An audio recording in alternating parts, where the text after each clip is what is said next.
നമസ്കാരം. സംസ്ഥാനത്തെ ധനപ്രതിസന്ധി ഭരണസ്തംഭനത്തിന് വഴിവെക്കുകയാണ്. മോട്ടോർ വാഹന വകുപ്പിലെ നിർണായക ജോലികൾ ചെയ്യുന്ന CDTന് 1 വർഷമായി പണം നൽകാത്തതിനാൽ സേവനം അവസാനിപ്പിക്കും എന്ന് മുന്നറിയിപ്പ് നൽകിയിരിക്കുന്നു. കരാറുകാർക്ക് പണം നൽകാത്തതിനാൽ ലൈസൻസ് പോലും ഇഷ്യൂ ചെയ്തില്ല മോട്ടോർ വാഹന വകുപ്പിൽ.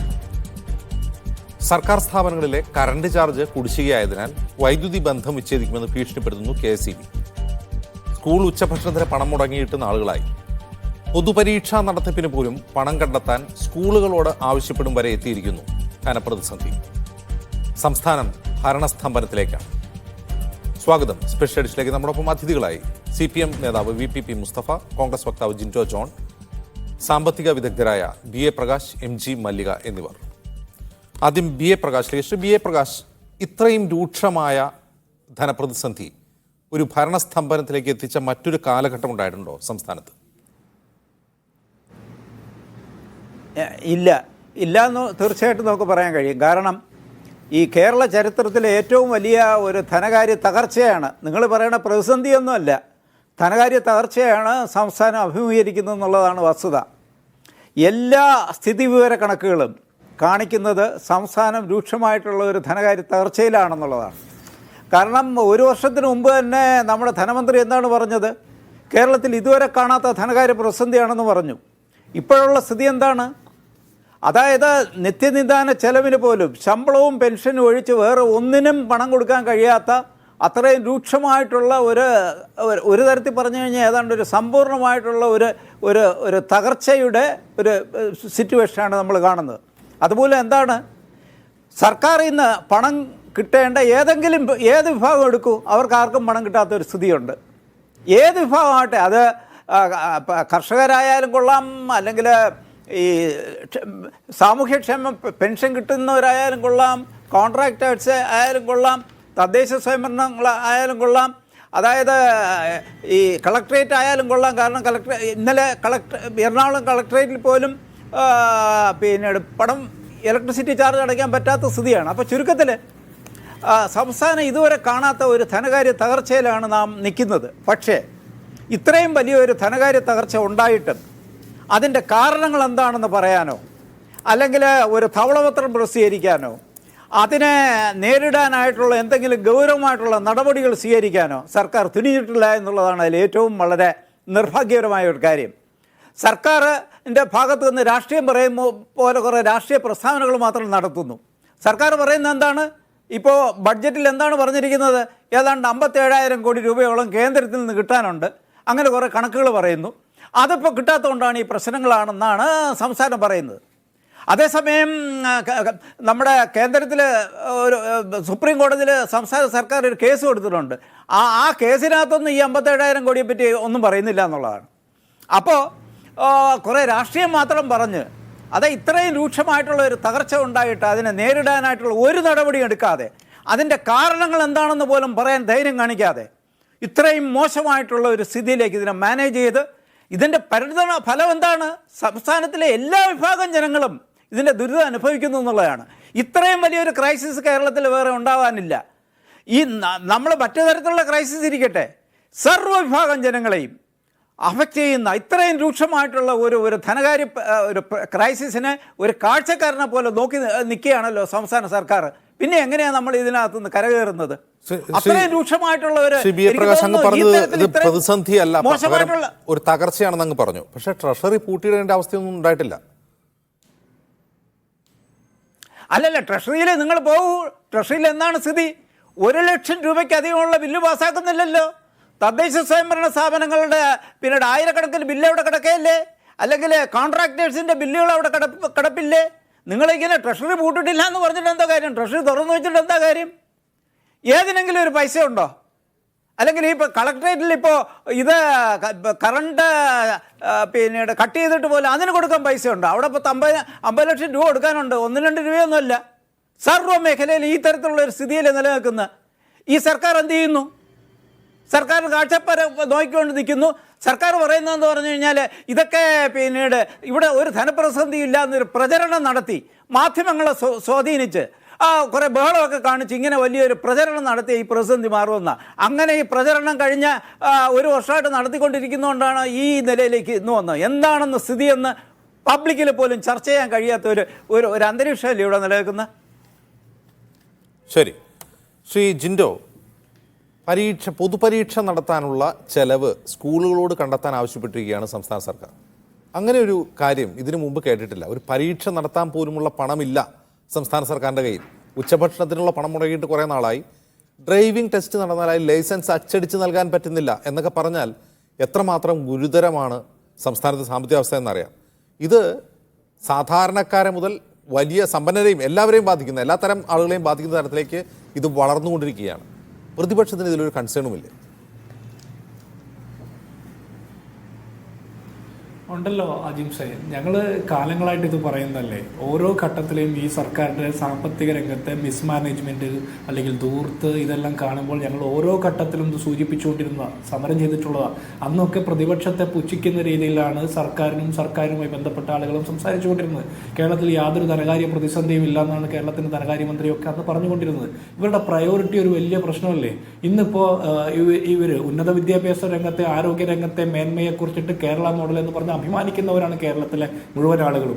അതിലൊരു വലിയ പങ്ക് അഭിമാനത്തിന്റെ ഷെയർ നടക്കുന്ന ആളുകളാണ് LDFന്റെ പ്രതിനിധികളൊക്കെ. പക്ഷേ അവരുടെ കാലത്ത് SLC പരീക്ഷ, +2 പരീക്ഷയൊക്കെ നടത്താൻ വേണ്ടിയിട്ട് കുട്ടികളിൽ നിന്ന് 10 രൂപ വെച്ച് മേടിക്കുന്നു എന്ന് മാത്രമല്ല, സ്കൂളുകളുടെ ദൈനംദിന ചെലവിന് വെച്ചിരിക്കുന്ന ഫണ്ട് എടുത്ത് വകമാറ്റി ചെലവഴിച്ച് ഇത് നടപ്പാക്കണം എന്ന് പറഞ്ഞാൽ ആ ദുര്യോഗത്തിന് എന്താ പറയുക? ഉച്ചക്കഞ്ഞിക്ക് പണം കൊടുക്കാനില്ലാത്തതിനെ കുറിച്ച് നമ്മൾ സമരം ചെയ്തപ്പോൾ ഒത്തിരി ആക്ഷേപിച്ചു.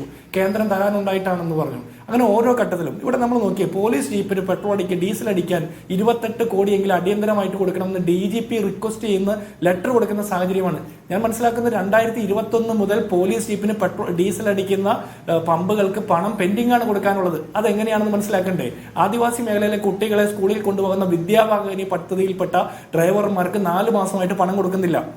സപ്ലൈകോയിൽ കോടിക്കണക്കിന് രൂപ പെൻഡിംഗ് ഉള്ളതുകൊണ്ട് ഏകദേശം 3000 കോടി രൂപയുടെ പ്രതിസന്ധിയിലേക്ക് സപ്ലൈകോ തള്ളിവിട്ടതിന്റെ ഭാഗമായിട്ട് ടെൻഡറിൽ പങ്കെടുക്കാൻ പോലും കരാറുകാർ തയ്യാറാകാതെ വരുന്നു. സപ്ലൈകോ വിളിച്ച ടെൻഡർ സ്വയം പിൻവലിക്കുന്ന സാഹചര്യം ഉണ്ടാകുന്നു. ക്ഷേമ പെൻഷൻ കൊടുത്തിട്ട് 6 മാസമാകുന്നു. ഇലക്ഷന് മുമ്പ് 2 മാസത്തെങ്കിലും കൊടുക്കാൻ വേണ്ടിയിട്ട് കടമെടുക്കുന്നതിനെ കുറിച്ചിട്ട് സർക്കാരും LDFും ആലോചിക്കുന്ന സാഹചര്യം. ഇവിടെ കിടപ്പ് രോഗികളുടെ പെൻഷൻ മുടങ്ങിയിട്ട് 11 മാസക്കാലമായി. KSEB ഫ്യൂസ് വരുന്നു എറണാകുളം കളക്ടറേറ്റില്. ഈ എറണാകുളം കളക്ടറേറ്റിന്റെ ടെറസിന്റെ മുകളിൽ കോടിക്കണക്കിന് രൂപ ചെലവഴിച്ച് സോളാർ പാനൽ സ്ഥാപിച്ചിട്ടുണ്ട്. അത് 2016 സ്ഥാപിച്ചതാ.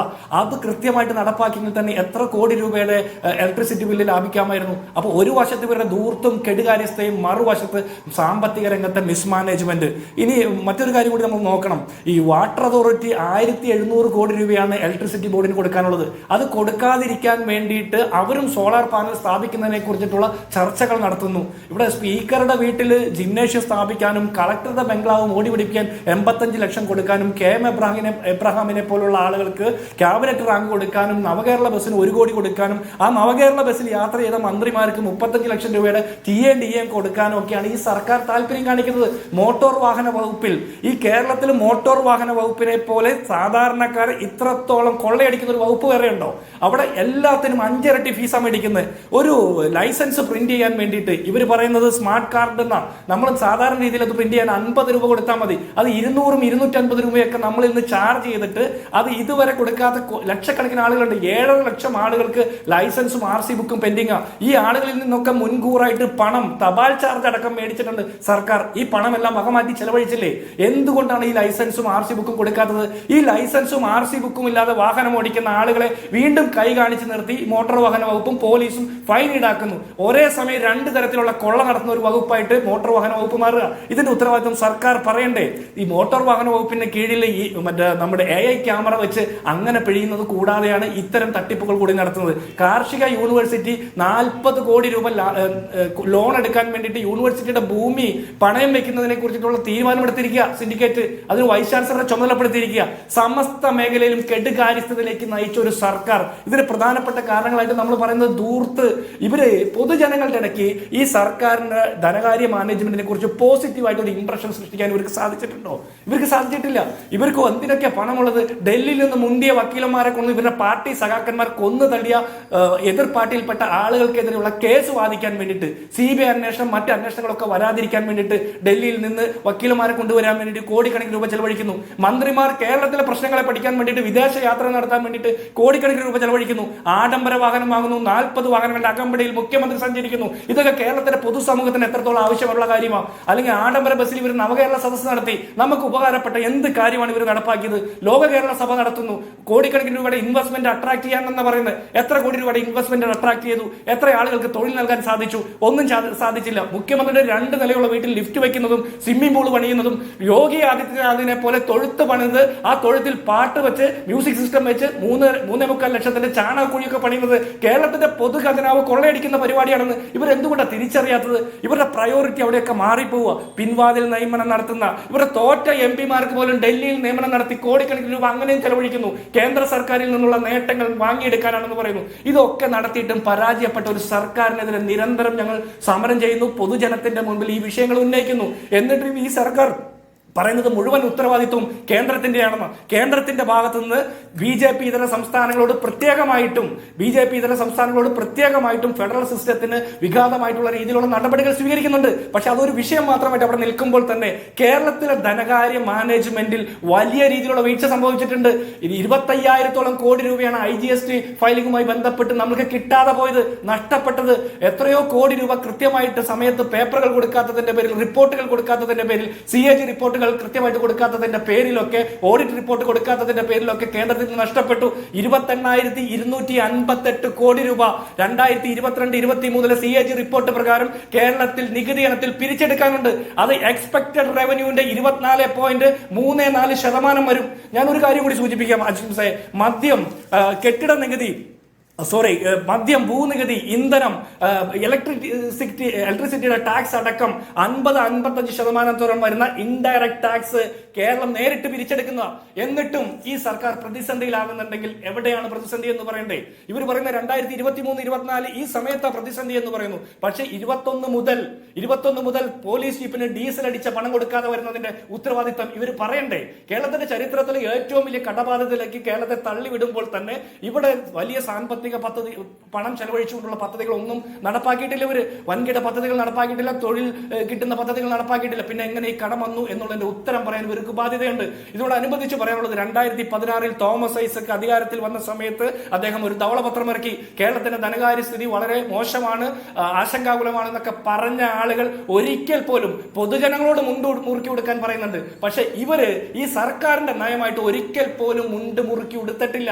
അത് നമ്മൾ കാണണ്ടേ? അപ്പൊ ഇതിന്റെ ഉത്തരവാദിത്തം പൂർണ്ണമായിട്ടും ഈ സർക്കാരിന്റെ ചുമലിൽ തന്നെയാണ്. അവരാണ് പറയുന്നത് 2 ലക്ഷം കോടി രൂപയുടെ കേരയിൽ കൊണ്ടുവരും. ആ കേരയിൽ കൊണ്ടുവന്നാൽ കേരളത്തിൽ സമസ്ത മേഖലയിൽ വികസനം വരുമെന്നൊക്കെ പറയുന്നത്. ഇവരൊക്കെ എനിക്ക് മനസ്സിലാകുന്നത് ഇവര് മറ്റേ കൂറ്റനാടെന്ന് എറണാകുളത്തിന് കൊണ്ടുവന്ന് വിൽക്കാനിരിക്കുന്ന അപ്പം ഇവർക്ക് തൊണ്ടയിൽ കുടുങ്ങി എന്തൊക്കെ പറ്റിയിട്ടുണ്ടെന്ന്. ഇവരുടെ സാമ്പത്തിക രംഗത്തെ ഇവരുടെ വിജ്ഞാനം വലിയ പ്രശ്നമാണ്. ലോകത്ത് ഇതുപോലെ സാമ്പത്തിക ശാസ്ത്രജ്ഞന്മാർ കേരളത്തിലെ മാർക്സിസ്റ്റ് പാർട്ടിയിൽ മാത്രമേ ഉണ്ടാവുള്ളൂ. ലോകത്ത് വേറൊരു സ്ഥലത്തും ഇതുപോലെ സാമ്പത്തിക പരിജ്ഞാനമുള്ള ആളുകൾ ഉണ്ടാവില്ല. അന്യം നിന്നു പോകുന്ന ജീവികളാണ് ഇവർ. ശരി, ഡോക്ടർ ജിൻഡോ ജോൺ,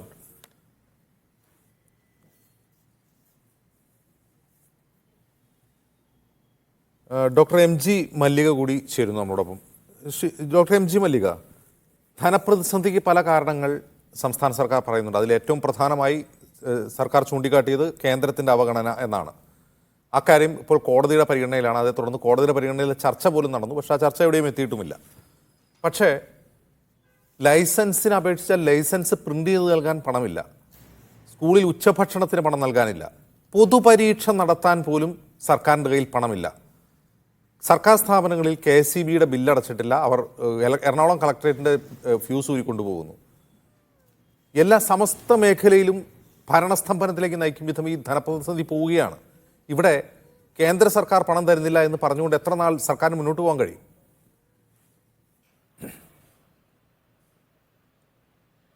ഞാൻ പറയുന്ന വെച്ചാൽ നമ്മൾ ഒരു സൈഡിൽ നമ്മൾ മനസ്സിലാക്കേണ്ടത് എന്തെന്ന് വെച്ച് കഴിഞ്ഞാൽ, നമ്മൾ ഫിസ്ക്കൽ കൺസോളിഡേഷൻ വേണം. ഗവൺമെന്റിന്റെ സ്പെൻഡിങ് ഈ 3.5% ഫിസ്ക്കൽ ഡെഫിസിറ്റ് ഉയരാൻ പാടില്ല, ഗ്രോസ് സ്റ്റേറ്റ് ഡൊമസ്റ്റിക് പ്രൊഡക്റ്റിനേക്കാൾ പാടില്ല എന്ന് പറയുന്ന കണ്ടീഷൻ വെക്കുന്നു. അതുപോലെ തന്നെ ലോൺ എടുക്കാൻ പാടില്ല. ഇതൊക്കെ തന്നെ എന്ത് ചെയ്യുന്നു എന്ന് പറഞ്ഞു കഴിഞ്ഞാൽ വളരെ കൃത്യമായിട്ടും സർക്കാരുകൾ ഒരു പോലീസ് സ്റ്റേറ്റിന് അപ്പുറത്തേക്ക് പ്രവർത്തിക്കരുത് എന്ന് പറയുന്ന ഒരു എക്കണോമിക് ഐഡിയോളജിയുടെ ഭാഗമായിട്ടാണ് വരുന്നത്. കാരണം സർക്കാർ ഒരു പോലീസ് സ്റ്റേറ്റ് ആയിട്ട് നിൽക്കുക, മാർക്കറ്റിന് എല്ലാ കാര്യങ്ങളും വിട്ടുകൊടുക്കുക, അതുകൊണ്ട് തന്നെ വെൽഫെയർ മെഷേഴ്സിലൊന്നും സർക്കാർ ഇടപെടരുത് എന്ന് പറയുന്ന ഒരു നയം വളരെ കൃത്യമായിട്ട് 90-കൾക്ക് ശേഷം ഇന്ത്യയിൽ നടപ്പിലാക്കിയിട്ടുണ്ട്. അത് വളരെ അതിന്റെ അടിസ്ഥാനത്തിലാണ് എന്ത് ചെയ്യുന്നത് വെച്ച് കഴിഞ്ഞാൽ ഗവൺമെന്റിന്റെ സ്പെൻഡിങ് കുറയ്ക്കണം, അതുപോലെ തന്നെ എന്ത് ചെയ്യുന്നു സർക്കാർ പലയിടങ്ങളിലും വിഡ്രോ ചെയ്യണം, സ്വകാര്യ മേഖലയാണ് എഫിഷ്യന്റ് എന്ന് പറയുന്ന ആ ഫിലോസഫിയാണ്. ആ ഫിലോസഫിയുടെ ഭാഗമായി നോക്കിക്കഴിഞ്ഞാൽ നിങ്ങൾ എക്സാമിനേഷൻ ഫീസ് എത്ര വാങ്ങിക്കുന്നു എന്ന പ്രശ്നമല്ല. പക്ഷെ ഇവിടെ നമുക്ക് പ്രശ്നമാവുന്നത് എന്തുകൊണ്ടാണെന്ന് വെച്ച് കഴിഞ്ഞാൽ കേരളം നമ്മൾ മുന്നോട്ട് വെക്കുന്നത് ഒരു വെൽഫെയർ സ്റ്റേറ്റ് ഓറിയന്റഡ് ആയി സർക്കാരുകൾ എന്ത് ചെയ്യുന്നു, ഇവിടെ ഒരാൾക്ക് പട്ടിണി പ്രശ്നം ഉണ്ടാവുകയാണെങ്കിൽ സർക്കാർ ഇടപെടണം. ഇവിടെ നമ്മൾ എന്ത് ചെയ്യുന്നു വെച്ച് കഴിഞ്ഞാൽ എഡ്യൂക്കേഷൻ, ഇപ്പൊ ഞാനൊക്കെ വർക്ക് ചെയ്യുന്ന മലയാള സർവകലാശാലയിലെ ബഹുഭൂരിപക്ഷം കുട്ടികൾ എന്ത് ചെയ്യുന്നു എന്ന് പറഞ്ഞാൽ ഈ ഗ്രാൻസ് ഫെസിലിറ്റിയോടെ ഫീസ് കൺസെഷനോടുകൂടി പഠിക്കുന്നത്. ഞാൻ പഠിച്ചു വന്നതും അങ്ങനെ തന്നെയാണ്.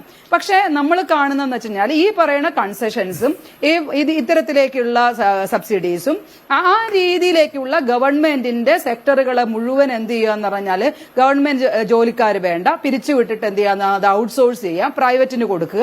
ഈ പറയുന്ന ഒരു പോളിസിയാണ് ഒരു സെൻസിലേക്ക് കൊണ്ടുവരുന്ന നയസമീപനങ്ങളുടെ കാര്യം. മറു സൈഡിൽ നമ്മൾ ഇതുവരെ ശീലിച്ചു വന്നതും നമ്മൾ പറയുന്നത് എന്ത് ചെയ്യുന്ന ഒരു വെൽഫെയർ ക്ഷേമത്തിന് അടിസ്ഥാനപ്പെടുത്തിയിട്ടുള്ള ഒരു സമ്പദ് വ്യവസ്ഥ വേണമെങ്കിൽ സ്വാഭാവികമായിട്ട് എന്ത് ചെയ്യണം, അതിന്റെ അകത്ത് സ്പെൻഡിങ് വേണ്ടി വരും. സ്പെൻഡിങ് ഉണ്ടാവുമ്പോൾ ആ സമയത്ത് ആ സ്പെൻഡിങ്ങിന്റെ അകത്ത് നിന്നുകൊണ്ട് മാത്രമേ ഇപ്പൊ നിങ്ങളില് ഈ പറയുന്ന കേട്ടിരിക്കുന്ന എത്ര മനുഷ്യരാണ് അവരുടെ ജീവിതകാലം മുഴുവനുള്ള ലോൺ എമൗണ്ട് വെക്കാണ്ട് നല്ല വീട്ടിൽ താമസിക്കുന്ന, കേരളത്തിൽ എല്ലാവരും നല്ല വീട്ടിൽ താമസിക്കുന്നവരാ, സ്വന്തമായിട്ടുള്ള കയ്യില് പൈസ എടുത്തിട്ട് ഈ പറയുന്ന രീതിയിലേക്ക് വീട് വെച്ചിട്ട് താമസിച്ച് എത്ര പേരുണ്ട്? പണ്ട് കാലത്ത് നമ്മൾ ഷെഡൊക്കെ കുത്തിമറക്കുന്ന സമയത്ത് നമുക്ക് കടം കിട്ടൂല, കടം വാങ്ങിക്കൂല, എല്ലാവരും ദാരിദ്ര്യത്തിലാണ്. പക്ഷെ നമ്മൾ ഇപ്പൊ എന്ത് ചെയ്യുന്നു, എല്ലാവരും അത്യാവശ്യം കൊള്ളാവുന്ന രീതിയിലേക്ക് വീട് വെക്കും, എല്ലാവർക്കും എന്ത് ചെയ്യുന്നു അത്യാവശ്യം സൗകര്യങ്ങൾ വേണം. ഇതൊക്കെ നമ്മൾ എന്ത് ചെയ്യുന്നു ലോൺ എടുത്തിട്ട് തന്നെയാണ് ചെയ്യുന്നത്. അപ്പൊ ഇത് മനുഷ്യർ നമ്മളൊക്കെ ചെയ്യുന്നത് പോലെ തന്നെ സർക്കാരുകളെ സംബന്ധിച്ച് വെൽഫെയർ, ഇവിടുത്തെ ജനങ്ങളുടെ ജീവിതം ക്ഷേമം. അപ്പൊ നിങ്ങൾ നേരത്തെ പറഞ്ഞു പൈസ എക്സാമിനേഷൻ ഫീസിന് 10 രൂപ നിങ്ങൾ ക്വസ്റ്റ്യൻ പേപ്പറിന് കൊടുക്കണം എന്ന് പറയുന്ന സാധനം, അത് വലിയ ഹൈലൈറ്റ് ചെയ്യുമ്പോൾ അതാണ് ശരിക്കും പറഞ്ഞാൽ ഈ നവലിബറൽ നയങ്ങളുടെ ഏറ്റവും പ്രധാനപ്പെട്ട കാതൽ എന്ന് പറഞ്ഞാൽ എന്താണ്? നിങ്ങൾ പരീക്ഷകൾ നടത്തുന്നുണ്ടെങ്കിൽ ഫീസ് വാങ്ങിക്കണം, നിങ്ങൾ എന്തെങ്കിലും സൗകര്യം കൊടുക്കുന്നുണ്ടെങ്കിൽ പൈസ വാങ്ങിക്കണം, ഓണായിട്ട് ഫണ്ട് കണ്ടെത്തിക്കൊള്ളണം, എല്ലാ സർവകലാശാലകളും എന്ത് ചെയ്യുന്നു അവരുടെ ഫണ്ട് കണ്ടെത്തിക്കൊള്ളണം. ഇത് പറയുന്ന സമയത്ത് മറുവശത്ത് ദരിദ്രരായിട്ടുള്ള എല്ലാവരും ഒരേപോലെ വരുമാനമുള്ളവരും അതുപോലെ തന്നെ അങ്ങനെ ചെയ്യാൻ പറ്റുന്ന തരത്തിലേക്ക് എത്തിയിട്ടുള്ള ഇടങ്ങളിൽ നിങ്ങൾ ഈ പറയുന്ന രീതിയിൽ കോമ്പീറ്റ് ചെയ്യാൻ പറ്റുന്ന ഒരിടത്താണെങ്കിൽ ഓക്കെ. നമ്മളുടെ കേരളത്തെ സംബന്ധിച്ച് കേരളം നമ്മൾ ഇങ്ങനെ പിടിച്ചു നിൽക്കുന്നത് തന്നെ എന്ത് ചെയ്യുന്നു, ഈ പറയുന്ന വെൽഫെയർ മെഷേഴ്സിന്റെ ഭാഗമായിട്ട് മാത്രമാണെന്ന് നിങ്ങൾ ഈ പറയുന്ന മീഡിയ തന്നെ പ്രൊജക്ട് ചെയ്ത് കൊണ്ടുവന്നിട്ടുള്ള പെൻഷൻ, സോഷ്യൽ സെക്യൂരിറ്റി പെൻഷൻ കിട്ടാൻ വേണ്ടിയിട്ട് അത് അർഹതയാണെന്ന് പറയുന്നത് എന്താണ്? അത് പറയുന്നത് ഒരു വെൽഫെയർ ഓറിയന്റഡ് ആയി സ്റ്റേറ്റുകൾ പ്രവർത്തിക്കേണ്ടത് ഒരു ക്ഷേമരാഷ്ട്ര സങ്കല്പത്തിന്റെ അടിസ്ഥാനത്തിലാണെന്ന് പറയുന്നു ഒരു സൈഡിൽ പറയുന്നു, മറു സൈഡിൽ എന്ത് ചെയ്യുന്നു ഈ പറയുന്ന രീതി ക്ഷേമരാഷ്ട്ര സങ്കല്പമല്ല, ഈ പറയുന്ന കാര്യങ്ങളൊക്കെ തന്നെ എന്ത് ചെയ്യുന്നു കോമ്പറ്റേറ്റീവ് ആയിട്ട് പോയാൽ മതി. ഇതൊരു രണ്ട് ഐഡിയോളജിക്കൽ ആയിട്ടുള്ള കോൺഫ്ലിക്റ്റ് ആണ്. ഒരു സെൻസിൽ നമ്മൾ എന്ത് ചെയ്യും, ആശയപരമായിട്ട് ഒരു തലത്തിൽ നിൽക്കുകയാണെങ്കിൽ ഇത്തരം കാര്യങ്ങളൊന്നും കൊടുക്കണ്ട, അത് പരസ്യമായി പറയാൻ കഴിയൂ? അത് പറ്റൂല. കാരണം എന്താ വെച്ചാൽ നമ്മൾക്ക് ഇതൊക്കെ വേണം താനും, അതേസമയം തന്നെ എന്ത് ചെയ്യുക, നിങ്ങളുടെ ശരീരത്തിന് ഒരു തുള്ളി ചോരയും പോരുതെന്ന് പറഞ്ഞു കഴിഞ്ഞാൽ ശരിയാവൂല. അപ്പൊ സ്വാഭാവികമായിട്ട് ഇപ്പൊ കേന്ദ്ര ഗവൺമെന്റിന്റെ എത്രയാണ് കേന്ദ്ര ഗവൺമെന്റ് മുന്നോട്ട് വെക്കുന്ന ഫിസ്ക്കൽ ഡെഫിസിറ്റ് എത്രയാണ്? 5.1% ഗ്രോസ് ഡൊമസ്റ്റിക് പ്രൊഡക്ടിന്റെ 5.1% ഈ പറയുന്ന ഇന്ത്യൻ ഇതിന്റെ അകത്ത് ഇപ്പൊ ടെമ്പററി ആയിട്ടുള്ള ബജറ്റിന്റെ അകത്ത് തന്നെ എന്ത് ചെയ്യുന്നു എന്ന് വെച്ചാൽ അവർ കൊടുത്തിരിക്കുന്നത്. നമ്മളെ സംബന്ധിച്ച് എന്ത് ചെയ്യുന്നു, ഈ പറയുന്ന രീതിയിൽ സംസ്ഥാന സർക്കാരുകൾക്ക് ഈ ഫിസ്ക്കൽ ഡെഫിസിറ്റ് പാടില്ല. പ്രൈമറി റവന്യൂ ഡെഫിസിറ്റ് ഉണ്ട്, അവിടെ പ്രൈമറി ഡെഫിസിറ്റ് ഉണ്ട്, ഫിസ്ക്കൽ ഡെഫിസിറ്റ് ഉണ്ട്. ഇത് സെൻട്രൽ ഗവൺമെന്റിന് ബാധകമല്ലാത്ത ഒരു കാര്യം സ്റ്റേറ്റ് ഗവൺമെന്റ്സിനൊക്കെ തന്നെ ബാധകമാക്കുക. കേരളത്തിനെ പോലെയുള്ള ഒരു സംസ്ഥാനം സ്വാഭാവികമായിട്ടും ഉയർന്ന GDP അല്ലെങ്കിൽ നമ്മൾ ഈ പറയുന്ന രീതിയിൽ consumption expense per capita income നമുക്കുണ്ട്, ആളോഹരി വരുമാനം നമുക്കുണ്ട്. അതുകൊണ്ട് തന്നെ നമ്മുടെ സ്റ്റേറ്റ് ഡൊമസ്റ്റിക് പ്രൊഡക്ട് എന്ന് പറയുന്നതിന് കമ്പയർ ചെയ്യുന്ന സമയത്ത് സ്വാഭാവികമായിട്ടും ഹൈ ലെവലിലാണ് നിൽക്കുന്നത്. പക്ഷേ ഈ ലെവല് ഒരു മാസത്തെ സാലറി കൊടുക്കാൻ പോയി കഴിഞ്ഞാൽ ഈ ഇക്കോണമിയെ മൾട്ടിപ്ലയർ എന്ത് ചെയ്യുന്ന നെഗറ്റീവായിട്ട് ബാധിക്കുകയും താഴേക്ക് പോവുകയും ചെയ്യും. പിടിച്ചു നിർത്തപ്പെടുന്ന ഏറ്റവും വലിയ ഈ സർക്കാരിന്റെ ക്ഷേമ പ്രവർത്തനത്തിന്റെ ഭാഗമായിട്ട് തന്നെയാണ്. കാരണം അതൊരു പരിധി വരെ, ഒരു കാലഘട്ടം വരെ, കുറെ കൂടി കാലഘട്ടം വരെ എന്ത് ചെയ്യണം, കേരളത്തിന് അങ്ങനെ ആവണം. അധിക കാലമൊന്നും ആയിട്ടില്ല, കേരളം എന്ത് ചെയ്യുന്നു, ഇപ്പം ഇന്ത്യയിൽ തന്നെയുള്ള നമ്പർ 1 സംസ്ഥാനം എന്ന രീതിയിൽ പല തരത്തിലും. നമ്മൾ എന്തുകൊണ്ടാണ് അതൊന്നും കാണാത്തത്? ആ സെൻസിലേക്ക് മാറുന്ന ഒരു സംസ്ഥാനത്തെ സംബന്ധിച്ച് സ്വാഭാവികമായിട്ടും ഈ സർക്കാരുകൾക്ക് സ്പെൻഡ് ചെയ്യാൻ, ഒരു പ്രാവശ്യം സ്പെൻഡ് ചെയ്യാൻ കഴിഞ്ഞില്ലെങ്കിൽ, ഒരു 10 രൂപ ക്വസ്റ്റ്യൻ പേപ്പറിൽ കൊടുക്കുന്നതിനെ കുറിച്ച് ഇത്രമാത്രം വ്യാജാലമാകുന്ന സമയത്ത്, അതേസമയം തന്നെ വെൽഫെയർ സ്റ്റേറ്റിന് ബാധകമായിട്ടുള്ള തരത്തിലേക്കുള്ള ഒരു നയമല്ല നമ്മൾ എന്ത് ചെയ്യുന്നു, ഗവൺമെന്റിന്റെ ഫിസ്ക്കൽ ഡെഫിസിറ്റ് പാടില്ല, ഗവൺമെന്റ് സ്പെൻഡ് ചെയ്യാൻ പാടില്ല എന്ന് പറയുന്ന ഇത് രണ്ടും ആശയപരമായ 2 ധ്രുവത്തിലാണ്. ഒരു സെൻസിൽ നമ്മൾ പറയുകയാണ് ഇങ്ങനെയാണ്, ഈ രീതിയിലേക്കാണ് പോകേണ്ടത്, ഇത് മാർക്കറ്റാണ് എല്ലാം ചെയ്യേണ്ടതെന്ന് പറയുകയാണെങ്കിൽ അവിടെ നമ്മൾ എന്ത് ചെയ്യണം എന്ന് പറഞ്ഞാൽ 10 രൂപയ്ക്ക് പകരം നിങ്ങൾ 1000 രൂപ വാങ്ങിക്കോ എന്ന് പറയുന്ന തരത്തിലേക്കുള്ള ഒരു, അതാണ് മറുവശങ്ങളിൽ പ്രൈവറ്റ് സ്വകാര്യ സ്ഥാപനങ്ങളിലൊക്കെ തന്നെ എന്ത് ചെയ്യുന്നു, കോമ്പറ്റീറ്റീവ് ആയിട്ടുള്ള ഒരു സാമ്പത്തിക നയം സർക്കാരുകൾ പാലിക്കണം, സംസ്ഥാന സർക്കാരുകൾ പാലിക്കണമെന്ന് കേന്ദ്ര സർക്കാർ നിർബന്ധിക്കുകയാണ്. മറുവശത്ത് നമ്മളൊരു വെൽഫെയർ സ്റ്റേറ്റായി തുടരണം നമ്മൾ ആഗ്രഹിക്കുന്നത് ഒരു വൈരുദ്ധ്യമാണ് നമുക്ക് ചൂണ്ടിക്കാട്ടുന്നു. നമ്മളൊരു കഴിഞ്ഞ 5 വർഷത്തിനിടയിൽ നടത്തിയ ഏറ്റവും വലിയ വെൽഫെയർ സ്കീം എന്താണ്? എൻ്റെ ഒരു നോട്ടത്തിൽ ഞാൻ കാണുന്നത് 10-25,000 കോടി രൂപ പ്രതിവർഷം സർക്കാരിൻ്റെ മേൽ ബാധ്യത വരുന്ന ശമ്പള പരിഷ്കരണമാണ്. അതും നാം ഒരു കോവിഡ് മഹാമാരിയുടെ തൊട്ട് മുമ്പാണ് ആ പരിഷ്കരണം നടപ്പാക്കിയത്. അപ്പോൾ അത് ആരെയാണ് ടാർഗറ്റ് ചെയ്യുന്നത്? നമ്മുടെ സമൂഹത്തിൽ എത്ര ശതമാനം മനുഷ്യർക്ക് വേണ്ടിയാണ് ആ 25,000 കോടിയുടെ ഭാരം സർക്കാർ ഏറ്റെടുത്തെന്ന് ചോദിച്ചുകൊണ്ട് അത് വിവേചനപൂർവ്വം ചെയ്യാൻ സർക്കാരിനുണ്ട്. ഇപ്പോൾ സർക്കാരിനും ഒരു രാഷ്ട്രീയ പോളിസി ഉണ്ടാവുമല്ലോ ഇത്തരം കാര്യങ്ങൾ.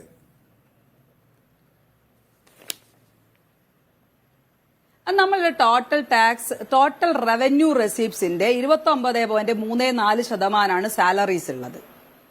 സാലറീസിന്റെ ശതമാനം എന്ന് പറഞ്ഞാൽ നമ്മൾ മൊത്തം റവന്യൂ റെസീപ്റ്റ്സിന്റെ 29.34%. പിന്നെ ഞാൻ ഒരേ ഒരു കാര്യം ചോദിക്കട്ടെ, നിങ്ങൾ ഈ പറയുന്ന പലപ്പോഴും ഈ പത്രങ്ങളിലും സാധനങ്ങളിലും ഒക്കെ വരുന്ന സർക്കാരിന്റെ സാലറി എന്ന് പറയുന്ന ഒരു എന്തുമായിട്ടാണ് ലിങ്ക് ചെയ്യുന്നത്? സ്വാഭാവികമായിട്ടും സർക്കാർ കൊടുക്കുന്ന സാലറി ഇവിടെയുള്ള ജോലിക്കാർ, നിങ്ങൾ പറയുന്ന പെർസെന്റേജ് കുറവാണ്. ഈ പറയുന്ന സാധനം എന്ത് ചെയ്യുന്നു, മൾട്ടിപ്ലയർ ആയിട്ട്. ഇപ്പൊ എനിക്ക് സാലറി കിട്ടിക്കഴിഞ്ഞാൽ എന്റെ സാലറിന്റെ ബഹുഭൂരിപക്ഷം ഞാനിപ്പോ എന്ന് വെച്ചാൽ ഒരു 30% ടാക്സ് കൊടുക്കുന്നുണ്ട്. അതുപോലെ ഞാൻ വാങ്ങിക്കുന്ന സാധനങ്ങളൊക്കെ ആയിട്ട് ഈ ഇക്കോണമി തന്നെയാണ് സർക്കുലേറ്റ് ചെയ്യുന്നത്. രണ്ടാമത് എന്റെ അതേ ക്വാളിഫിക്കേഷനുള്ള അതേ ക്വാളിഫിക്കേഷനുള്ള ഈ രീതിയിലേക്ക് വർക്ക് ചെയ്യുന്ന ഒരു സ്വകാര്യ കമ്പനിയിൽ ഏറ്റവും ടോപ്പ് ലെയറിലാണ് ഞാൻ പറയുന്നത്, താഴെ തട്ടിലല്ല. താഴെ തട്ടിൽ അവർ തീരെ സാലറി കൊടുക്കുന്നില്ല. ടോപ്പ് ലെയറിൽ കോടിക്കണക്കിന് രൂപ സാലറി കിട്ടുന്ന എംപ്ലോയീസ് ഉള്ള സമയത്താണ് ഇതേ ക്വാളിഫിക്കേഷനുള്ള ഇതിനേക്കാൾ കൂടുതൽ വർക്ക് ചെയ്യുന്ന ആൾക്കാരെ സംബന്ധിച്ച് അവർക്ക് കൊടുക്കുന്ന സാലറിയെ കുറിച്ച് ഇത്ര ബോധേഡാവുന്നത്. നിങ്ങൾ തന്നെ നിരന്തരമായി വാർത്ത കാണാറുണ്ടല്ലോ, ഇത്രയും വലിയ കമ്പനികളുടെ തലപ്പത്തിരിക്കുന്ന ആൾക്കാരുടെ സാലറിയുടെ ഹൈക്ക്. അതേസമയം അവിടെ ആർക്ക് ഈ പറയുന്ന രീതിയിലേക്ക് ഓരോ ദിവസവും പെർ ഡേ വർക്ക് ചെയ്യുന്ന റിസോഴ്സസ് വളരെ കുറച്ചു പേരുണ്ട്.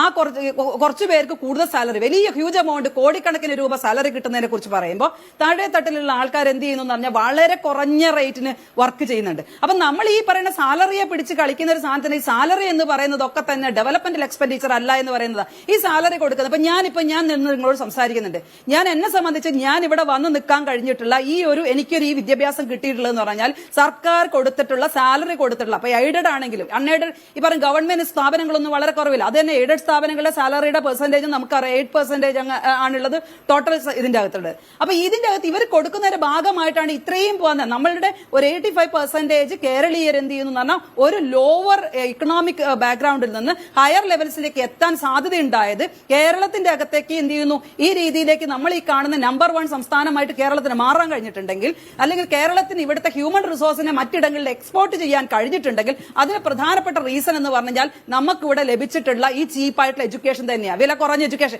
ഈ വില കുറഞ്ഞ എഡ്യൂക്കേഷൻ കിട്ടുന്നത് എങ്ങനെയാണ്? ഈ സർക്കാരിന്റെ സ്പെൻഡിങ്. ആ സെൻസിലേക്ക് സർക്കാരിന്റെ ഇത്തരം സാലറി, അതുപോലെ തന്നെ ഏറ്റവും കൂടുതൽ ഞാൻ പറഞ്ഞ ഹെൽത്ത് എക്സ്പെൻസസ്, നമ്മുടെ സോഷ്യൽ വെൽഫെയർ എക്സ്പെൻസസ് ആണ് മേജർ ആയിട്ട് വരുന്ന. നമ്മുടെ എക്സ്പെൻസസ് വരുന്നത് സോഷ്യൽ വെൽഫെയർ എക്സ്പെൻസസ് ആണ്.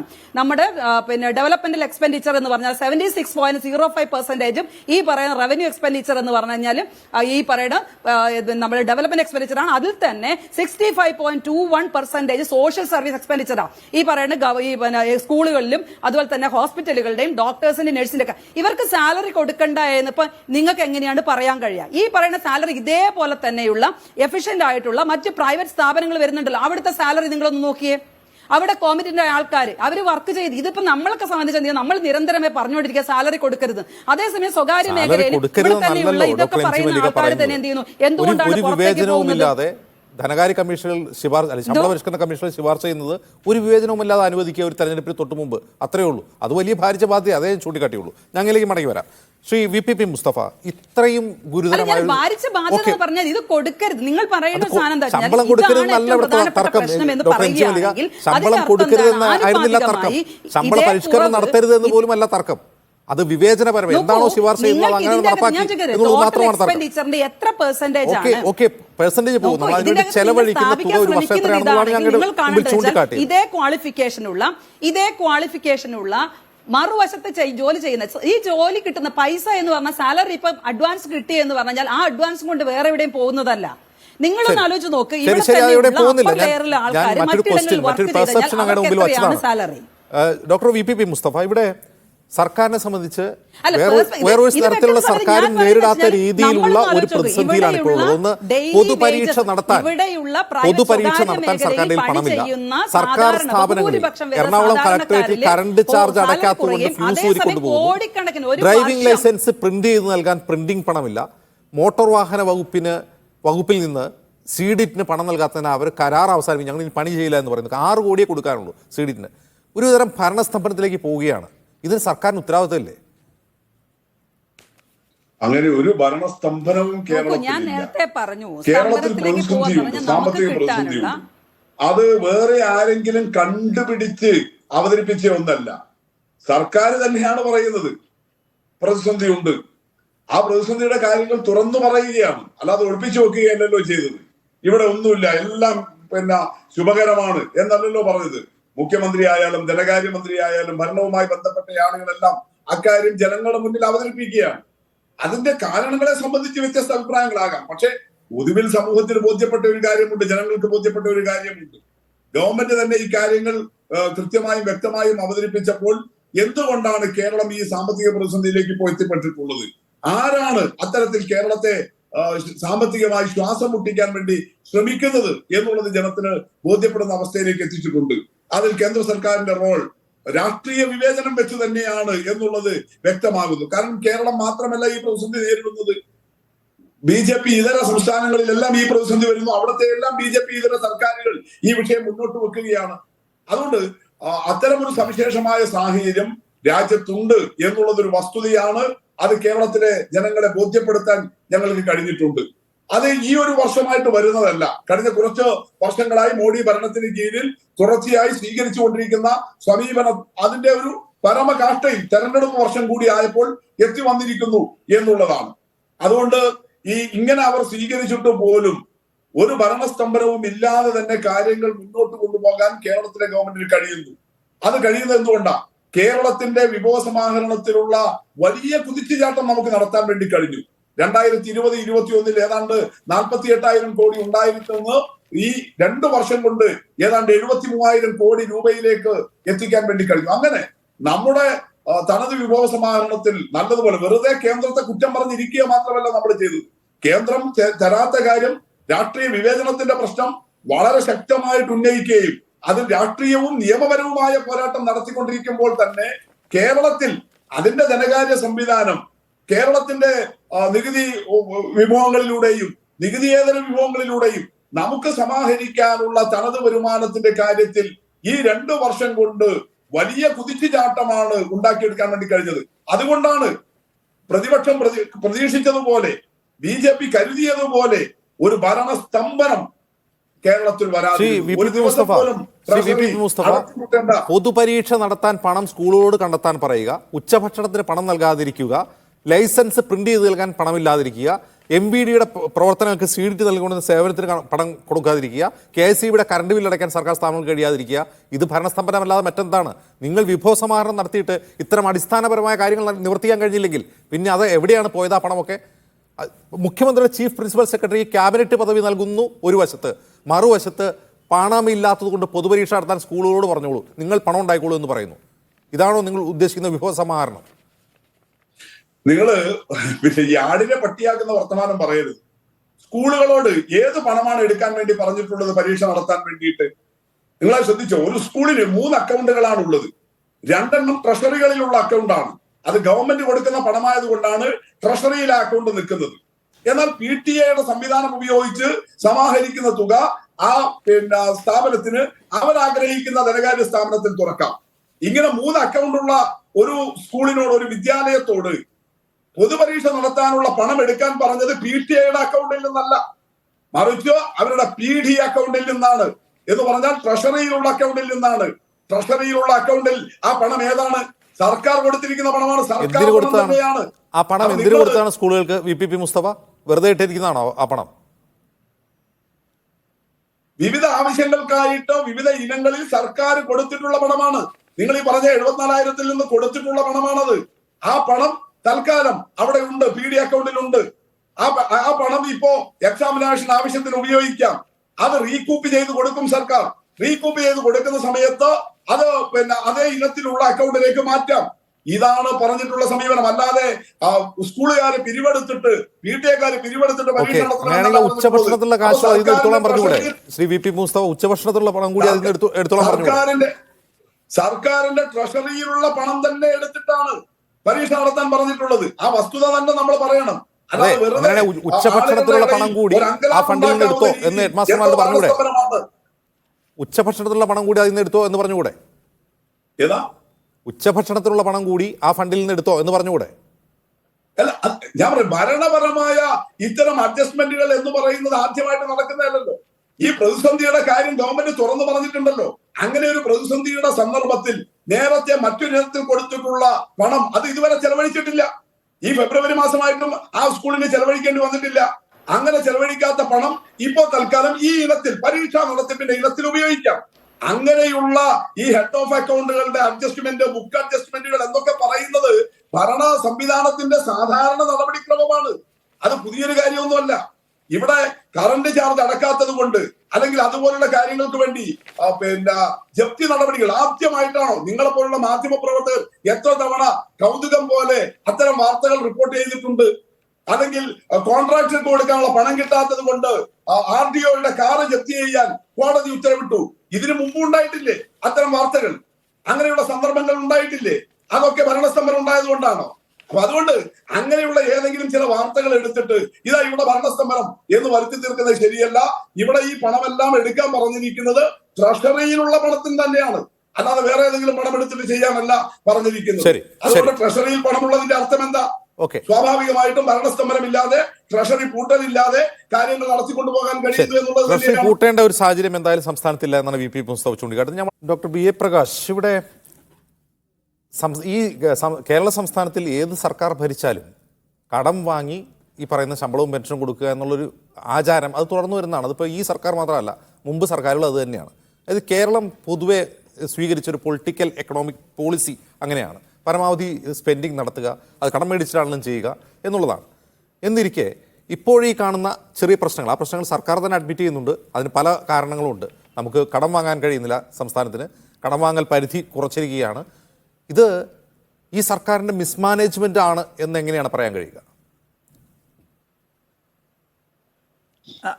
അതായത് നമ്മുടെ ചർച്ചയിൽ നമ്മൾ കുറേ ഫാക്ട്സിൻ്റെ വെളിച്ചത്തിൽ ഇതിനെപ്പറ്റി ചർച്ച ചെയ്യുന്നതായിരിക്കും കുറച്ചുകൂടെ നല്ലതെന്ന് പറയുന്നു, എനിക്ക് തോന്നുന്നു. അതായത് ഈ സംസ്ഥാനത്തിൻ്റെ ഈ പബ്ലിക് എക്സ്പെൻഡിച്ചർ കമ്മിറ്റിയുടെ ചെയർമാനായിട്ട് ഞാൻ 3 വർഷം പ്രവർത്തിച്ചിട്ടുണ്ട്. സംസ്ഥാന ധനകാര്യ കമ്മീഷൻ്റെ ചെയർമാനായിട്ട് 1.5 വർഷം പ്രവർത്തിച്ചിട്ടുണ്ട്. അപ്പോൾ 4.5 വർഷം സംസ്ഥാനത്തിൻ്റെ കണക്കുകൾ ധാരാളം പരിശോധിച്ചിട്ടുണ്ട്. 4-5 റിപ്പോർട്ടുകൾ സർക്കാരിന് കൊടുത്തിട്ടുണ്ട്. ഈ സംസ്ഥാനത്തിൻ്റെ ധനകാര്യ സ്ഥിതിയെപ്പറ്റി കുറച്ചൊരു ധാരണയുണ്ട്. ആ ധാരണയുടെ വെളിച്ചത്തിൽ ഞാൻ 1-2 കാര്യം പറയാം. ഒന്ന്, നമ്മുടെ സംസ്ഥാനത്തിൻ്റെ ഈ ധനപ്രതിസന്ധി അല്ലെങ്കിൽ ഈ തകർച്ച ഒരു ദിവസം കൊണ്ടുണ്ടായ ഒരു കാര്യമല്ല. ഇതൊരു സ്ട്രക്ചറലായിട്ടുള്ള ഒരു പ്രശ്നമാണ്. ഇത് തുടർച്ചയായിട്ടുള്ള ഒരു പ്രശ്നമാണ്. ഇത് നമ്മുടെ ധന മാനേജ്മെൻറ്റിൻ്റെ മോശമായിട്ടുള്ള ഒരു ധന മാനേജ്മെൻറ്റിൻ്റെ ഒരു അവസാനത്തെ ഒരു സ്റ്റേജാണ്. ഇപ്പോൾ 2001 ഇവിടെ നമ്മൾ ധവളപത്രം പ്രസിദ്ധീകരിച്ചിട്ടുണ്ട്. ആ ധവളപത്രം നിങ്ങൾ ശരിക്കും പരിശോധിച്ച് അതിനകത്ത് കാണാവുന്നുള്ളത് ശമ്പള പെൻഷൻ പരിഷ്കരണവുമായിട്ട് ബന്ധപ്പെട്ടിട്ടാണ് ഏറ്റവും വലിയ ധനകാര്യ പ്രതിസന്ധി 2001 2016 വേറൊരു ധവളപത്രം പ്രസിദ്ധീകരിച്ചിട്ടുണ്ട്. അതിലെന്താണ് പ്രശ്നം? അതായത് ഇന്നത്തെ നിലയ്ക്ക് വെക്കഴിഞ്ഞു കഴിഞ്ഞാൽ 2021 ശമ്പളവും പെൻഷനും കൊടുക്കാൻ കഴിയില്ല എന്നുള്ളതാണ് അതിൻ്റെ നിഗമനം. നമ്മൾ എന്തെങ്കിലും നടപടി സ്വീകരിച്ചോ? എന്നിട്ടിപ്പോൾ എന്താണ്, ഒരു വർഷത്തിന് മുമ്പ് നമ്മുടെ സംസ്ഥാന ധനമന്ത്രി എന്താണ് പറഞ്ഞത്? കേരളത്തിൽ ഇതുവരെ കാണാത്ത ധനകാര്യ പ്രതിസന്ധിയാണെന്ന് പറഞ്ഞു. അപ്പോൾ ഇപ്പോഴുള്ള സ്ഥിതി എന്താണ്? നമ്മൾ സമ്പൂർണ്ണമായിട്ടുള്ള തകർച്ചയിൽ നിൽക്കുന്നു. അപ്പോൾ ഇതിൻ്റെ അടിസ്ഥാനമായിട്ടുള്ള ഒരു കാരണം 5 വർഷത്തിലുള്ള ശമ്പള പെൻഷൻ പരിഷ്കരണമാണ് സംസ്ഥാനത്തിൻ്റെ ഈ ധനകാര്യ സ്ഥിതിയെ പാടെ തകർത്തതെന്ന് നമുക്ക് കാണാൻ കഴിയും. ഇതൊരു വസ്തുതയാണ്. എപ്പോഴെല്ലാം ഒരു ശമ്പള പെൻഷൻ പരിഷ്കരണം നടപ്പിലാക്കിയിട്ടുണ്ടോ അതിനെ തുടർന്നൊരു ക്രൈസിസിലേക്ക് പോകുന്നു. അത് വലിയ ഒരു പ്രതിസന്ധിയിലേക്ക് മാറുന്നു. ഈ ശമ്പള പെൻഷൻ പരിഷ്കരണം എന്ന് പറഞ്ഞാൽ നമ്മൾ സിമ്പിളായിട്ട് കാണരുത്. അതായത് സർക്കാർ ജീവനക്കാർക്ക് ശമ്പള പെൻഷൻ പരിഷ്കരണം നടത്തുന്നു. അതിനെ തുടർന്ന് യൂണിവേഴ്സിറ്റികൾ അല്ലെങ്കിൽ ഇലക്ട്രിസിറ്റി ബോർഡ്, മറ്റ് സ്ഥാപനങ്ങൾ, സർക്കാരിൻ്റെ മറ്റ് സ്ഥാപനങ്ങൾ അവരെല്ലാം ശമ്പള പരിഷ്കരണം നടത്തുന്നു. അപ്പോൾ ചുരുക്കത്തിൽ ഇതുപോലെ സൃഷ്ടിക്കപ്പെടുന്ന അധിക ബാധ്യത വലിയൊരു ക്രൈസിസായിട്ട് മാറി അത് സംസ്ഥാനത്തിൻ്റെ ധനകാര്യ സ്ഥിതിയെ തകർക്കുന്നു എന്നുള്ളതാണ് ഇതിൻ്റെ ഏറ്റവും റൂട്ടായിട്ടുള്ളൊരു കാര്യം. ഞാനൊരു കണക്ക് പറയാം. ഈ ഏറ്റവും ഒടുവിലത്തെ ശമ്പള പെൻഷൻ പരിഷ്കരണം എടുക്കൂ. ഒരു വർഷം കൊണ്ട് ശമ്പളവും പെൻഷന് ഇനത്തിൽ ഉണ്ടായിരിക്കുന്ന വർധന ഏതാണ്ട് 25,000 കോടി രൂപയാണ്. അതായത് ഈ ഒരു വർഷം കൊണ്ട് 2001, അതായത് നമ്മൾ കോവിഡ് കാലത്ത് നടപ്പിലാക്കിയ ഒരു ശമ്പള പെൻഷൻ പരിഷ്കരണങ്ങൾ വന്നിരിക്കുന്ന അധിക വർധന ഏതാണ്ട് 25,000 കോടി രൂപയാണ്. നമ്മളൊരു കാര്യം മനസ്സിലാക്കണം, 25,000 കോടി രൂപയുടെ ഒരു അധിക വർധന ഇവിടെ ഉണ്ടായാൽ ട്രഷറിക്ക് താങ്ങാൻ കഴിയുമോ? ട്രഷറി പൊളിഞ്ഞ് തരിപ്പണമാവും. അതാണല്ലോ ഇപ്പോൾ സംഭവിച്ചുകൊണ്ടിരിക്കുന്നത്. നിങ്ങളൊരു കാര്യം മനസ്സിലാക്കണം. ഇപ്പോൾ നമ്മുടെ ധനമന്ത്രി പിന്നീട് കണക്ക് അവതരിപ്പിച്ചല്ലോ. അതായത് ഈ ബഡ്ജറ്റിൽ ഒരു കണക്ക് എന്താണ് അവതരിപ്പിച്ചിരിക്കുന്നത്? അധിക വിഭവ സമാഹരണം എത്രയാണെന്നറിയാമോ? 1060 കോടി രൂപ. ഒരു ബഡ്ജറ്റിൽ ഒരു ധനമന്ത്രി അധിക വിഭവ സമാഹരണമായിട്ട് പറഞ്ഞിരിക്കുന്ന 1060 കോടി രൂപ. ഇവിടെ വന്നിരിക്കുന്ന ഒരു അഡീഷണൽ കമ്മിറ്റ്മെൻറ്റ് എത്രയാണ്? 25,000 കോടി രൂപ. ഈ 25,000 കോടി രൂപ ആദ്യത്തെ ഒരു വർഷം കഴിഞ്ഞാൽ പിന്നെ വീണ്ടും അത് 20,000 കോടി രൂപ അല്ലെങ്കിൽ 10 അത് വീണ്ടും അത് കണ്ടിന്യൂ ചെയ്യാണ്. അപ്പോൾ ഈ വസ്തുതകൾ നമ്മൾ കാണാതെ നമ്മളിങ്ങനെ വെറുതെ പറഞ്ഞിട്ട് കാര്യമില്ല. ഞാൻ ഒരു ഉദാഹരണം കൂടെ പറയാം. ഈ 5ാം സംസ്ഥാന ധനകാര്യ കമ്മീഷൻ്റെ ചെയർമാനായിരുന്നു ഞാൻ. അന്ന് നമ്മുടെ ധനവകുപ്പ് ഒരു കണക്ക് പറഞ്ഞു. അതായത് ഞങ്ങൾ പറഞ്ഞു തദ്ദേശ സ്വയംഭരണ സ്ഥാപനങ്ങൾക്ക് ഏതാണ്ട് സംസ്ഥാന നികുതി വിഹിതത്തിൻ്റെ ഏതാണ്ട് ഒരു 20% കൊടുക്കണമെന്ന് പറഞ്ഞു. അപ്പോൾ ധനവകുപ്പ് പറഞ്ഞു എന്താണ്? അയ്യോ, അതൊന്നും കൊടുക്കാനൊക്കില്ല, ഞങ്ങളിത് ശമ്പള പെൻഷൻ പരിഷ്കരണം നടപ്പിലാക്കിക്കൊണ്ടിരിക്കുന്നു, അതിൻ്റെ ബാധ്യത വലിയ തോതിൽ വരുന്നു. എന്നിട്ട് ധനവകുപ്പിലുള്ള ഒരു സെക്രട്ടറിയുടെ കമ്മീഷനിലെ അംഗമാണ്. അദ്ദേഹം പറഞ്ഞെന്താണെന്നറിയാം? ഇതാ ശമ്പള പെൻഷൻ പരിഷ്കരണം നടപ്പിലാക്കാൻ പോകുന്നു, അതിൻ്റെ അധിക ബാധ്യത 7,700 കോടി രൂപയാണ് ഒരു വർഷത്തേക്ക്. അതുകൊണ്ട് തദ്ദേശ സ്വയംഭരണ സ്ഥാപനങ്ങൾക്ക് 1,200ഓളം തദ്ദേശ സ്വയംഭരണ സ്ഥാപനങ്ങൾക്ക് അവർക്ക് അർഹതപ്പെട്ട പണം കൊടുക്കാൻ കഴിയില്ല എന്നാണ് അദ്ദേഹത്തിൻ്റെ നിലപാട്. പക്ഷേ കമ്മീഷനിലെ മറ്റ് 2 അംഗങ്ങളും പറഞ്ഞു ഇതിനോട് യോജിക്കാനൊക്കില്ല, ശമ്പള പരിഷ്കരണമല്ലല്ലോ ഇവിടെ പ്രധാനം. 1,200 തദ്ദേശ സ്വയംഭരണ സ്ഥാപനങ്ങൾ കേരളത്തിലുണ്ട്, അവർക്ക് എന്തെല്ലാം പ്രവർത്തനങ്ങളുണ്ട്, അവർക്ക് പണം കൊടുക്കണ്ടേ? അതുകൊണ്ട് ഞങ്ങൾ അതിനോട് യോജിച്ചില്ല. അദ്ദേഹം എന്ത് ചെയ്യുന്നു അറിയാം? ഒരു ഡിസെൻഡിങ് നോട്ട് എഴുതി വെച്ചു റിപ്പോർട്ടിൽ.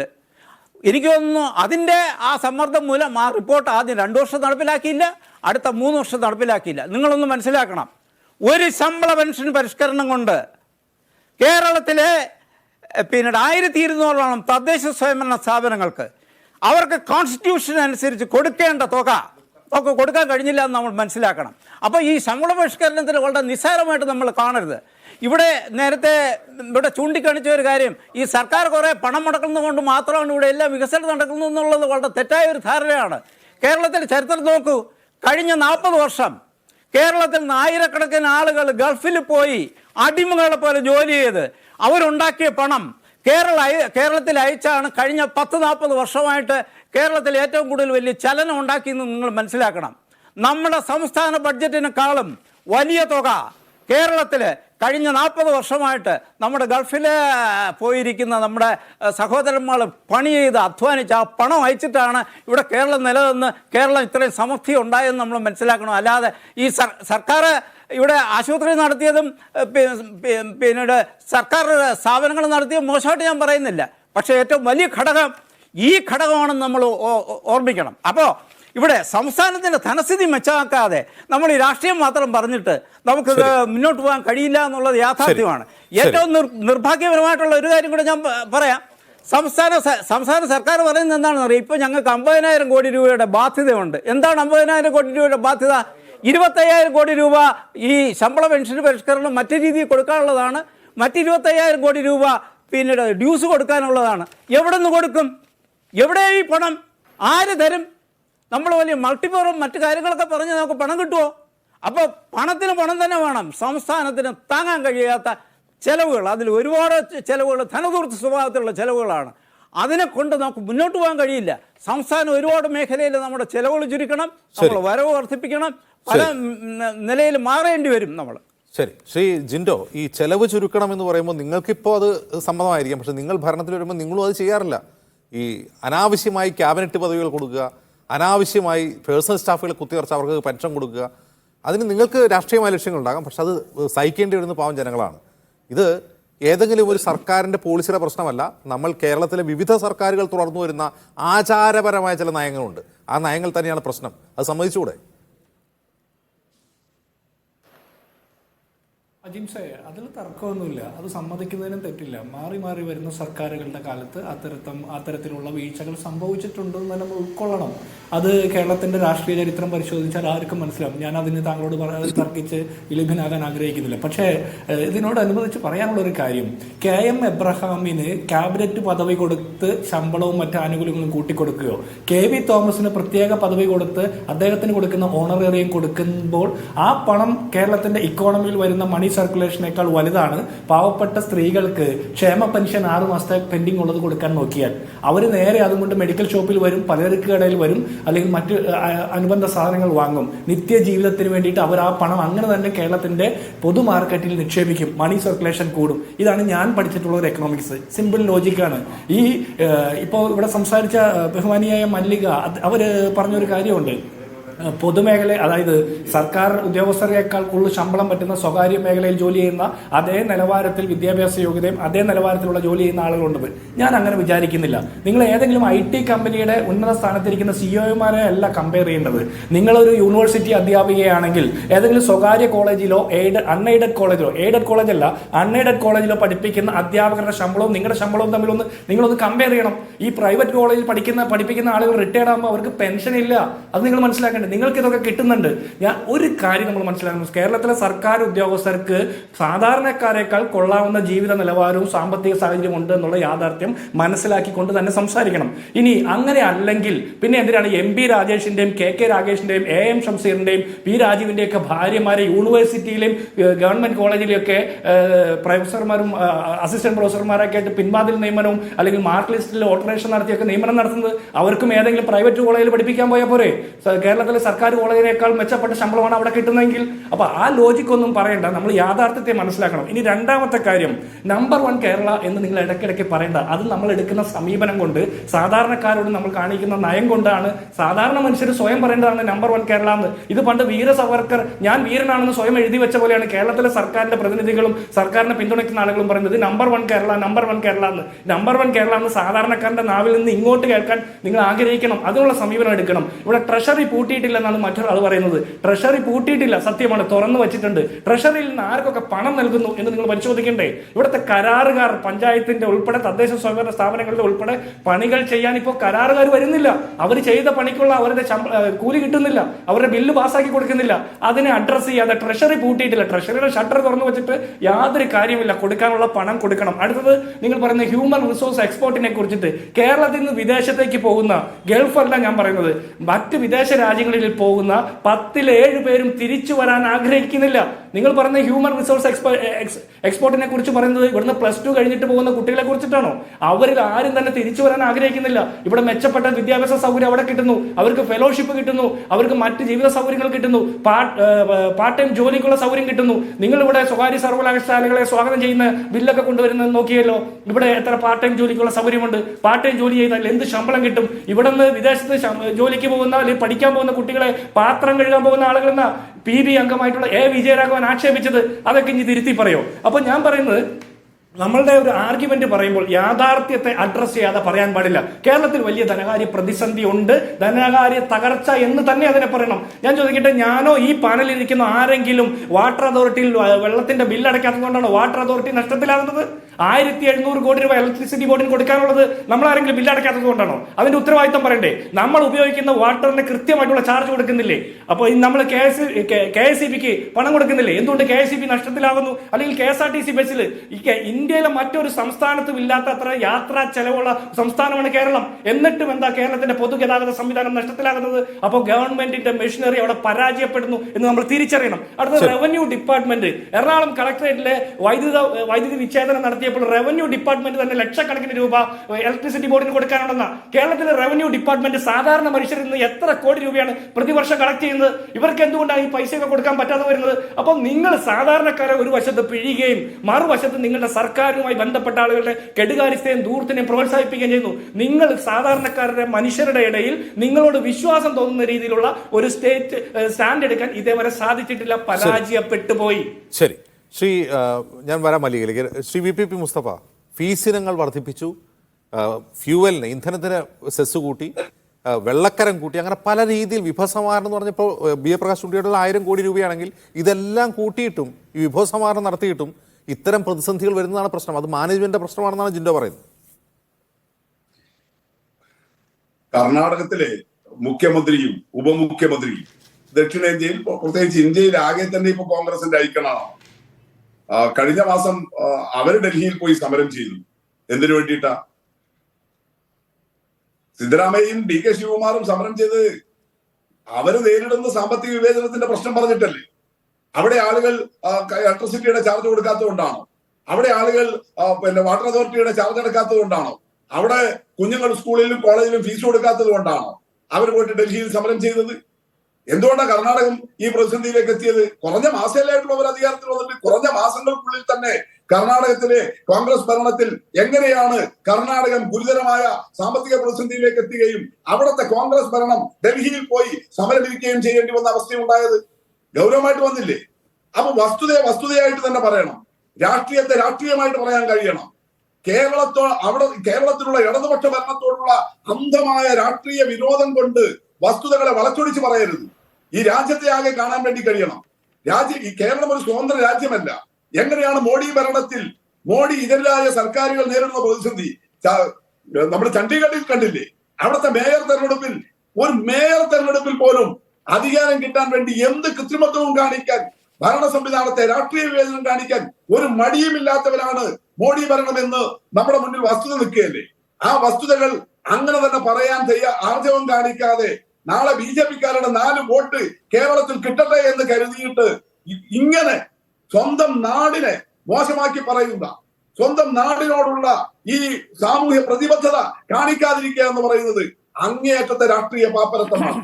അത് അവരെ വിനാശകാല വിപരീത ബുദ്ധി എന്ന് പറയുന്നത് അവരനുഭവിച്ച് തീർക്കാൻ വേണ്ടി പോവുകയാണ്. അതുകൊണ്ട് അങ്ങനെയുള്ള രാഷ്ട്രീയ പ്രസംഗത്തിന് മറുപടി പറയേണ്ട കാര്യമില്ല. അത് അവര് 4 വോട്ടിന് വേണ്ടി പറയുന്ന ഒരൊറ്റ കാര്യം. ഇതൊന്നും പുതിയൊരു സംഗതിയല്ലല്ലോ. നിങ്ങൾ ഈ പറയുന്ന KSRTC കേരളത്തിൽ നഷ്ടമായത് ഈ 7.5 വർഷത്തിലാണോ? UDF ഗവൺമെന്റിന്റെ 2011-16 കാലത്ത് KSRTC ലാഭകരമായിട്ടാണോ നടത്തിയത്? അതിനേക്കാൾ രൂക്ഷമായ പ്രതിസന്ധിയിലെത്തിയില്ലേ? നിങ്ങളുടെ കാലത്ത് KSRTC UDF ഭരണകാലത്ത് 1 ലിറ്റർ ഡീസൽ വാങ്ങിച്ചത് എങ്ങനെയാണ്? അതിനുണ്ടായിരുന്ന സംവിധാനം എന്തായിരുന്നു? ആ സെൻട്രൽ ശമ്പളം മുടങ്ങുന്നതാണ് പ്രശ്നം. KSRTC ശമ്പളം മുടങ്ങുന്നതാണ് പ്രശ്നം. അതെ, ഞാൻ പറഞ്ഞത് നിങ്ങൾ കാണിക്കൂ. KSRTCയിലെ ഡീസലിന്റെ ചെലവ് 2011-16 കാലത്തുണ്ടായിരുന്നേക്കാൾ ഈ ഗവൺമെന്റ് നിങ്ങളെല്ലാം ശരിയാക്കാൻ വന്നവരല്ലേ? നിങ്ങളെല്ലാം ശരിയാക്കൂ. നിങ്ങൾ എങ്ങനെയാണ് എല്ലാം ശരിയാക്കുന്നത്? നിങ്ങളെല്ലാം ശരിയാക്കാൻ വന്ന ആളുകളാണ്. താങ്കൾ പറയുമ്പോൾ ഞാൻ സംസാരിച്ചിട്ടില്ല. ഇത് ശരിയല്ല. ഉത്തരം മുട്ടുമ്പോ ഇങ്ങനെ വെറുതെ കയറി ഇടപെടരുത്. അതുകൊണ്ട് ഞങ്ങളെല്ലാം ശരിയാക്കിയിട്ട് തന്നെയാണ് പോകുന്നത്.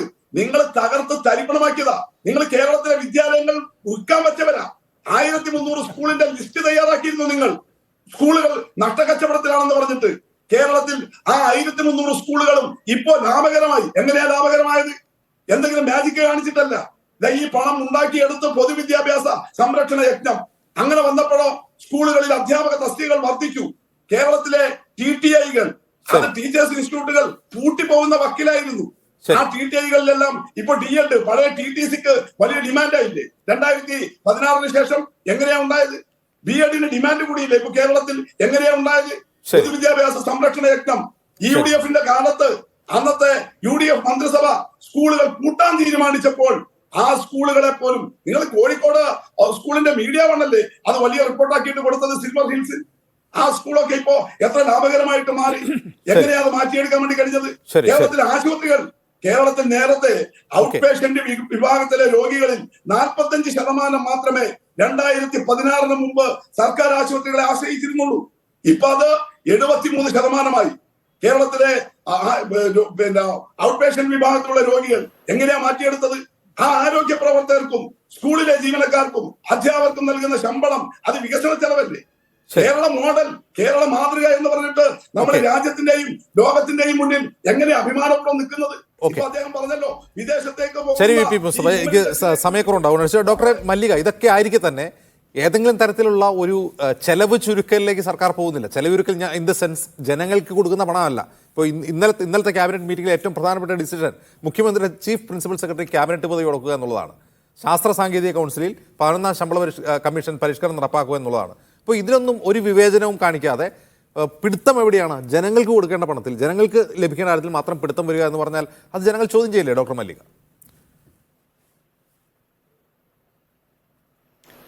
അല്ല, നമ്മളിപ്പോൾ ഈ പറഞ്ഞിരിക്കുന്ന ഇപ്പം സർക്കാർ എന്ത് ചെയ്യുന്നു എന്ന് പറഞ്ഞാൽ ഇപ്പം ഫുഡ്, ഇപ്പം നിങ്ങൾ നേരത്തെ പറഞ്ഞു സ്കൂൾ കമ്മിറ്റികളോട് എടുക്കാൻ വേണ്ടി പറഞ്ഞത്, ഒരു സർക്കാരിന് എന്ത് ചെയ്യുന്നു, റവന്യൂ റേസ് ചെയ്യുക. ഒരു വർഷത്തിൽ നമ്മളുടെ എക്സ്പെൻഡിച്ചർ എന്ത് ചെയ്യണം എന്ന് പറഞ്ഞാൽ സ്ഥിരമായിട്ട് കണ്ടിന്യൂസ് ആയിട്ട് ഇങ്ങനെ നടക്കും എക്സ്പെൻഡിച്ചർ.